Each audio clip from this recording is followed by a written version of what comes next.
నిజామాబాద్ జిల్లా యాచారంలో దారుణం చోటు చేసుకుంది. కానీ పెంచిన తల్లిదండ్రులకు ఆపద వస్తే కాపాడాల్సిన కూతురే యమపాసంగా మారింది.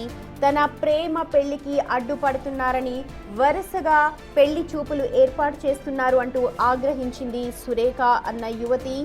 కన్న వారినే కడతేర్చింది. ప్రస్తుతం ఈ ఘటన సంగారెడ్డిలో సంచలనంగా మారింది.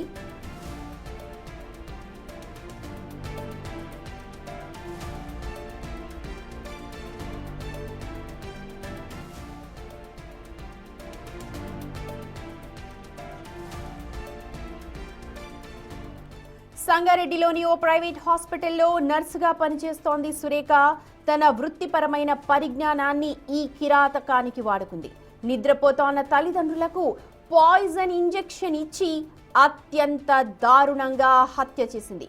అయితే మొదట ఈ మరణాలు అప్పుల బాధతో చేసుకున్న ఆత్మహత్యలుగా చిత్రీకరించే ప్రయత్నం చేసింది. కానీ పోస్ట్ మార్టం నివేదిక, పోలీసుల లోతైన విచారణలో అసలు నిజాలు అన్నీ కూడా బయటపడుతున్నాయి.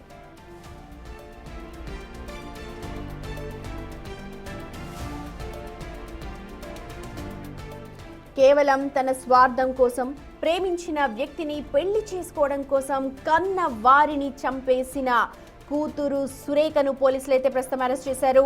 నర్స్ గా ఎంతో మంది ప్రాణాలు కాపాడాల్సిన ఆ చేతులతోనే తన కన్న తల్లిదండ్రుల ప్రాణాలు తీయడం ఇప్పుడు స్థానికంగా కలకలం రేపుతోంది.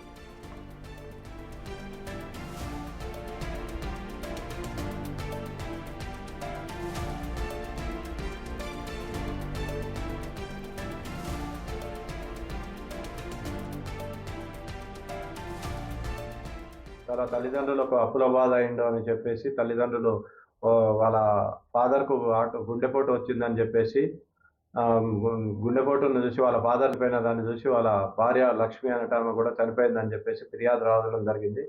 ఫిర్యాదులో భాగంగా మా బంట్వారం ఎస్ఐ గారు, దరూర్ సిఐ గారు మన నేరస్థలానికి పోయి క్షుణ్ణంగా పరిశీలించగా అక్కడ 2 ఇంజెక్షన్స్ అక్కడ కనపడే వరకు అది అనుమానాస్పదంగా మాకు అనిపించి అనుమానాస్పద మృతిగా కేసు ఫస్ట్ నమోదు చేసుకున్న తర్వాత లోతుగా వాళ్ళ నక్కల సురేఖ అనే అమ్మాయి మీద కొద్దిగా మాకు అనుమానం ఉండి తరోగా ఇంట్రాగేషన్ చేయగా ఆమె తల్లిదండ్రుల ఆమె పనిచేసే హాస్పిటల్ నుంచి తీసుకొచ్చిన మత్తు ఇంజక్షన్లు ఇవ్వడం వల్ల ఇచ్చి చంపినానని చెప్పి మన నేరం ఒప్పుకోవడం జరిగింది. ఇటు నేరానికి గల కారణాలు ఏందని లోతుగా విచారించగా ఈ అమ్మాయి వేరే అబ్బాయితోటి ప్రేమ వివాహంలో ఉండగా ఇది తల్లిదండ్రులకు చెప్తే కులాంతర వివాహకి తల్లిదండ్రులు ఒప్పుకోకపోగా 2-3 సార్లు చెప్పినా కానీ వినకుంటుండారు. తల్లిదండ్రులు ఉన్నన్ని రోజులు మా తల్లిదండ్రులు ఉన్నన్నాళ్ళు నేను ప్రేమించిన వ్యక్తిని పెళ్లి చేసుకోను అని బాధపడుకుంటూ వీళ్ళని ఎట్లాగైనా చంపిన తర్వాత నేను పెళ్లి చేసుకోవాలన్న ఉద్దేశంతో వాళ్ళ తల్లిదండ్రుల పనిలో భాగంగా 24వ తారీఖు సాయంత్రం సంగారెడ్డిలోని హాస్పిటల్ నుంచి వాళ్ళ ఊరు యాచారం గ్రామానికి సాయంత్రం 6 గంటలకు రావడం జరిగింది. ఆ తదుపరి వాళ్ళ తల్లిదండ్రుల సమయంలో పొలం దగ్గరికి పోయి రాత్రి ఇంటి దగ్గరికి వచ్చిన తర్వాత వాళ్ళ అమ్మ అన్నం వండి పెట్టిన తర్వాత, అమ్మ నీకు ఒంటి నొప్పులు ఉన్నాయి కదా, నేను డాక్టర్ని అడిగి మత్తు ఇంజక్షన్లు తెచ్చాను, నీకు మత్తు ఇస్తా అని చెప్పేసి వాళ్ళ మదర్కు ఇంజక్షన్ ఇవ్వడం జరిగింది. ఇంజక్షను డోస్ కంటే ఎక్కువ డోస్ ఇస్తే ఇమీడియట్గా క్షణాల్లో చనిపోతారని తెలిసి ఆమెకు నాలెడ్జ్లో ఉన్నది కాబట్టి వాళ్ళ మదర్కు ఇంజక్షన్ ఇవ్వగానే ఇమీడియట్గా పడుకున్నది. ఆ సమయంలో వాళ్ళ తండ్రి ఇంటి బయట చలి కాగడం జరుగుతున్నది. కొద్దిసేపటి తర్వాత వాళ్ళ నాన్న ఇంట్లోకి నక్కలి దశరథం ఇంట్లోకి వచ్చి ఏమైందని అడగగా, అమ్మ నందిని పడుకున్నది నాన్న, నొప్పులు లేస్తున్నాయంటే ఇంజక్షన్ ఇచ్చినా పడుకున్నదని చెప్పారు. తర్వాత నాన్న నీకు కూడా నడుముల నొప్పులు ఉన్నాయి కదా, నీకు కూడా డాక్టర్ని అడిగి ఇంజక్షన్ తెచ్చినా అని చెప్పి మా పథకంలో భాగంగా వాళ్ళ నాన్నకు కూడా ఇంజక్షన్ ఇవ్వడం వల్ల ఇమీడియట్గా చనిపోయి అలా మదర్ మీద పడటం జరిగింది. ఆ తదుపరి ఆమెకు భయానికి లోనై వాళ్ళ అన్నకు ఫోన్ చేసి, అమ్మ నాన్నలు ఇట్లా చనిపోయినారు, నాకు భయం వేస్తుంది రా అని చెప్పారు. వాళ్ళ అన్న వచ్చి చూసిన తర్వాత వాళ్ళ చుట్టుపక్కల వాళ్ళందరూ కూడా వచ్చి మార్పల్లి హాస్పిటల్ తీసుకుపోయి అక్కడ చనిపోయినారని తెలిసింది. దీని మీద లోతుగా విచారణ చేయడానికి ప్రేమ పెళ్లికి తల్లిదండ్రులు నిరాకరించారు. నేను ఎట్లాగైనా పెళ్లి చేసుకోవాలి, అతను లేకపోతే నేను ఉండలేను అని చెప్పేసి వీళ్ళని అడ్డు తొలగించుకుంటే కానీ నా పెళ్లి కాదన్న ఉద్దేశంతో వాళ్ళ తల్లిదండ్రులకు విషప్రయోగం చేసి వాళ్ళని చంపినది. ఈ కేసులో త్వరతరిగా 3వ రోజే కేసుని డిటెక్ట్ చేసిన మా దరూర్ సిఐ గారికి మరియు బంట్వారం ఎస్ఐ మా సిబ్బంది అందరికి కూడా వికారాబాద్ మా సబ్ డివిజన్ తరఫున అందరికీ కూడా కృతజ్ఞతలు. Thank you. అలాంటిది ఏం లేదు. ప్రేమించిన అబ్బాయికి ఏం లేదు, అబ్బాయికి ఎలాంటి సంబంధం కూడా లేదు. సురేఖ అసలు ఏం చేస్తుంది? సురేఖ నర్సింగ్ చేస్తుంది, సహస్ర హాస్పిటల్ మన సంగారెడ్డిలో పనిచేస్తుంది, నర్సుగా పనిచేస్తుంది. అక్కడ నర్సు చేసేటప్పుడు ఈమె ఐసీ ఇన్ఛార్జిగా ఉన్న సమయంలో మెడిసిన్ ఎట్లా అనేది డాక్టర్ గారు చెప్తుంటే విని ఈ మెడిసిన్ ఇస్తే ఇమీడియట్గా చనిపోతాయి, ఎక్కువ డోస్ ఇస్తే చనిపోతారని అది మనసులో పెట్టుకొని వాళ్ళని ఈజీగా చంపడానికి ఆ మెడిసిన్ తీసుకొచ్చి తల్లిదండ్రుల మీద విషప్రయోగం పెట్టి చంపినారు. రైట్, అది వికారాబాద్ జిల్లాలో జరిగిన ఘటనకు సంబంధించి పోలీసులు ఇచ్చిన బ్రీఫింగ్. మా ప్రతినిధి సురేష్ లైవ్ లో జాయిన్ అవుతున్నారు. సురేష్, ఎంతో మందిని చూస్తూ ఉన్నాం. ప్రస్తుతం ఘటన నిజంగా అల్లారు ముద్దుగా పెంచిన కూతురే ఇప్పుడు వాళ్ళ ప్రాణాలు తీసేసింది, అలాగే వృత్తిపరంగా కూడా చాలా కలంకం తీసుకొచ్చింది. ఒకసారి డీటెయిల్స్ చెప్పండి. అంటే కన్న కూతురే తల్లిదండ్రులను అత్యంత దారుణంగా హత్య చేసింది, విషప్రయోగం చేసి అని చెప్పేసి కూడా పోలీసుల దర్యాప్తులో తేలింది. అయితే 2 రోజుల క్రితము దశరథ్, లక్ష్మి ఇద్దరు కూడా చనిపోయి ఉన్నారు. ఆ హత్య చేసి మళ్ళీ అపర్మాక స్థితిలోకి వెళ్ళి చనిపోయి ఉన్నారని చెప్పేసి కూడా కుటుంబ సభ్యులను నమ్మించే ప్రయత్నం చేసింది. ఆత్మహత్య చేసుకున్నారా అనే దానికి సంబంధించి కూడా అనుమానం వ్యక్తం చేయడంతో పోలీసులు ఘటనా స్థలాన్ని చేరుకొని 2 రోజుల క్రితమే కేసు నమోదు చేసి దర్యాప్తు చేశారు. దర్యాప్తులో కూతురిపైనే పోలీసుల అనుమానం రావడంతో కూతురిని అదుపులోకి తీసుకొని విచారించడంతో అసలు నిజం బయటికి రావడం జరిగింది. ఈరోజు కూతురు సురేఖను అరెస్ట్ చేసి రిమాండ్కి తరలించారు. అయితే కూతురు నర్సుగా పనిచేస్తుంది కాబట్టి మత్తు ఇంజెక్షన్ అధిక డోస్ ఇస్తే తల్లిదండ్రులు ఈజీగా హత్య చేయొచ్చు అని చెప్పేసి ఒక పథకం ప్రకారము ఇద్దరిని కూడా పిలిచి తల్లికి మొదట ఇంజెక్షన్ ఇచ్చి హత్య చేసిన తర్వాత నిద్రపోతుందని చెప్పేసి తండ్రి వచ్చిన తర్వాత తండ్రికి కూడా ఒళ్ళు నొప్పులు తగ్గడానికి ఇంజెక్షన్ ఇస్తున్నానని చెప్పి మరీ ఇంజెక్షన్ ఇచ్చి వారిని ఇద్దరిని కూడా అత్యంత దారుణంగా ఇంజెక్షన్ మత్తుమంది ఇచ్చి చంపిందని చెప్పేసి కూడా పోలీసుల దర్యాప్తులో తేలింది. ఈ హత్యకు కారణం సురేఖ ప్రేమించి పెళ్లి చేసుకోవడానికి తల్లిదండ్రులు అడ్డుగా ఉన్నారు, అడ్డు చెప్తున్నారని చెప్పేసి వారిని ఎలాగైనా అడ్డు తొలగించుకోవాలని చెప్పేసి ఒక పథకం ప్రకారమే ఈ హత్య చేసిందని చెప్పేసి కూడా పోలీసులు గుర్తించడం జరిగింది. అయితే ఆమె నర్సుగా పనిచేస్తుంది కాబట్టి హాస్పిటల్లో ఆపరేషన్ చేసే సమయంలో మత్తు ఇంజెక్షన్ ఆ ఇంజెక్షన్ ఇస్తే అధిక డోస్ ఇస్తే ఈజీగా చనిపోయే అవకాశం ఉంటుందని చెప్పేసి ఆమెకు ఐడియా ఉండడంతో ఎవరికి అనుమానం రాకుండా ఇంజెక్షన్ తీసుకువచ్చి ఆ 2 సిరంజర్లతోని ఆ తల్లిదండ్రులపై ఇంజెక్షన్ ఇచ్చి హత్య చేసినట్టు కూడా పోలీసులు గుర్తించడం జరిగింది. ఆ ఇంజెక్షన్లతో పాటు సిరంజిలను స్వాధీనం చేసుకోవడం జరిగింది.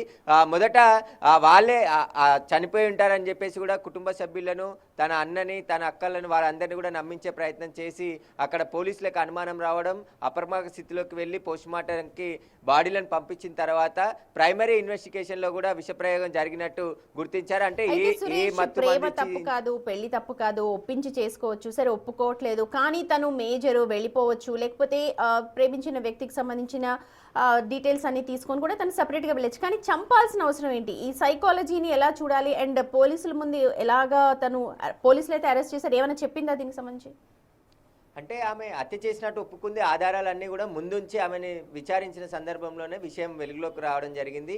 ఆ పోస్ట్మార్టం రిపోర్టులో కూడా ఆ మత్తుమందు ఇంజెక్షన్ అధిక డోస్ కావడం వల్లనే వాళ్ళు చనిపోయారని చెప్పేసి కూడా గుర్తించారు. అయితే పోలీసులు తమ స్టైల్లో విచారణ ఇచ్చిన తర్వాతే ఆమె నిజం ఒప్పుకున్నట్టు తెలుస్తుంది. గత కొన్ని నెలలుగా ఆమె హాస్పిటల్లో పనిచేసే దగ్గర ఒక వ్యక్తి పరిచయం అయ్యాడు, అతన్ని పెళ్లి చేసుకోవాలని చెప్పేసి కూడా డిసైడ్ అయ్యింది. కానీ అతను వేరే కులానికి చెందిన వ్యక్తి కావడంతో తల్లిదండ్రులు అడ్డు చెప్తుండడం, ఆమెకు సంబంధాలు చూస్తుండడంతో ఎలాగైనా తల్లిదండ్రులు ఉంటే నాకు వేరే పెళ్లి చేస్తారని చెప్పేసి అనుమానం, భయంతోనే ఖచ్చితంగా ఆమె ఈ హత్య చేసి ఉంటుందని చెప్పేసి కూడా పోలీసులు భావిస్తున్నారు. ఖచ్చితంగా ఇంకా ఆమెని కస్టడీకి తీసుకొని విచారిస్తే మరిన్ని విషయాలు కూడా బయటకు వచ్చే అవకాశం ఉంటుంది. ఒకవేళ హాస్పిటల్ నుండి ఇంజెక్షన్స్ తీసుకొచ్చిందంటే అక్కడ ఉన్నటువంటి హాస్పిటల్కి ఈ విషయం తెలుసా, ఏ పర్పస్లో ఇంజెక్షన్స్ తీసుకొని వచ్చి ఇక్కడ తల్లిదండ్రులకి ఇంజెక్ట్ చేసింది, దానికి సంబంధించి కూడా విచారణ జరుపుతున్నారు. అయితే ఆ కుటుంబ సభ్యులు, అంటే ఆమెకి అన్నున్నారు, చిన్న కూతురు, 3 కూతుర్లు, 1 కొడుకున్నారు. వాళ్ళకి చిన్న కూతురు అత్యంత గారాభంగా పెంచిన కూతురే ఇంత దారుణానికి ఒడుగడుతుందని చెప్పేసి కూడా తల్లిదండ్రులు కానీ కుటుంబ సభ్యులు అనుకోలేదు. అందుకోసమే ఆమె బాడీ పెయిన్స్ ఉన్నాయని చెప్పి కూతురు హాస్పిటల్లో పనిచేస్తుంటుంది కాబట్టి తరచూ చెప్తూ ఉంటారు, ఏదైనా ఇంజెక్షన్ కానీ టాబ్లెట్స్ కానీ తీసుకురమ్మా అని చెప్తారు. కానీ చంపడానికే ఇంజెక్షన్ తీసుకొచ్చి తమపై ప్రయోగిస్తుందని చెప్పేసి వారు కనుక్కోలేకపోయారు. ఆ కూతురే కదా అని చెప్పి మందలించి వదిలేశారు. అంటే గత కొన్ని నెలల నుంచి కూడా ఈమె వివాహం సంబంధించి గొడవ జరుగుతుంది ఇంట్లో. ఆ గొడవ కారణంగానే ఎలాగైనా తల్లిదండ్రులని మట్టు పెట్టాలని చెప్పేసి ఆమె ప్లాన్ ప్రకారమే ఇదంతా చేసిందని చెప్పేసి కూడా పోలీసులు గుర్తించడం జరిగింది. అంతేకాకుండా 1 నెల రోజుల క్రితం కూడా ఈ పెళ్లి విషయంలోనే తల్లిదండ్రులతో సురేఖ గొడవ పడింది. ఆ గొడవ కారణంగానే వారిని ఎలాగైనా అంతమొందించాలి, లేదంటే నేను ప్రియుడితో పెళ్లి చేసుకోవడం కష్టం అవుతుందని చెప్పేసి భావించి ఈ హత్య చేసిందని చెప్పేసి కూడా పోలీసులు ప్రాథమికంగా గుర్తించారు. కానీ కన్న తల్లిదండ్రులు ఎంతో అల్లారు ముద్దుగా పెంచిన తల్లిదండ్రులను ఇంత దారుణంగా కూతురు ఎలా హత్య చేసింది, దీనికి సంబంధించి ఇంకా కారణాలు ఉన్నాయనే దానికి సంబంధించి కూడా పోలీసులు ఆరా తీస్తున్నారు. ప్రస్తుతం అయితే వికారాబాద్ జిల్లా యాచారంలో విషాద ఛాయలు నెలకొన్నాయి. కూతురే తల్లిదండ్రులను హత్య చేసిందంటే గ్రామస్తులు కూడా నమ్మలేని పరిస్థితి ఏర్పడింది. కానీ పోలీసుల ఇన్వెస్టిగేషన్లో ఈ విషయం అంతా కూడా బయటపడింది. మొదట అప్పుల బాధకే ఆత్మహత్య చేసుకుంటారని చెప్పేసి కూడా అక్కడ ఉన్నటువంటి గ్రామస్తులు కావచ్చు, ఇంటి పక్కల ఉన్నటువంటి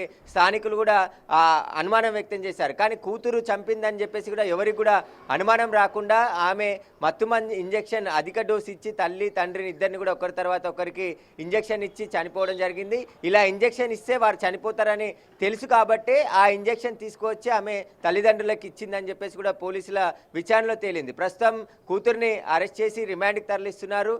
ఇంకా ఎవరైనా ఇన్వాల్వ్మెంట్ ఉందా, ఆమె సెల్ ఫోన్ కూడా స్వాధీనం చేసుకున్నారు కాబట్టి ప్రస్తుతానికైతే ఆమె ప్రియుడికి సంబంధించి ఇన్వాల్వ్మెంట్ ఈ కేసులో లేదు అని చెప్పేసి కూడా డిఎస్పీ శ్రీనివాస్ రెడ్డి చెప్పడం జరిగింది. కాబట్టి ఇంకా ఫర్దర్గా ఇన్వెస్టిగేషన్ అయితే కొనసాగుతుంది. 2 రోజుల క్రితం ఈ ఘటన జరిగింది. అంటే మొత్తం 3 రోజులు అవుతుంది.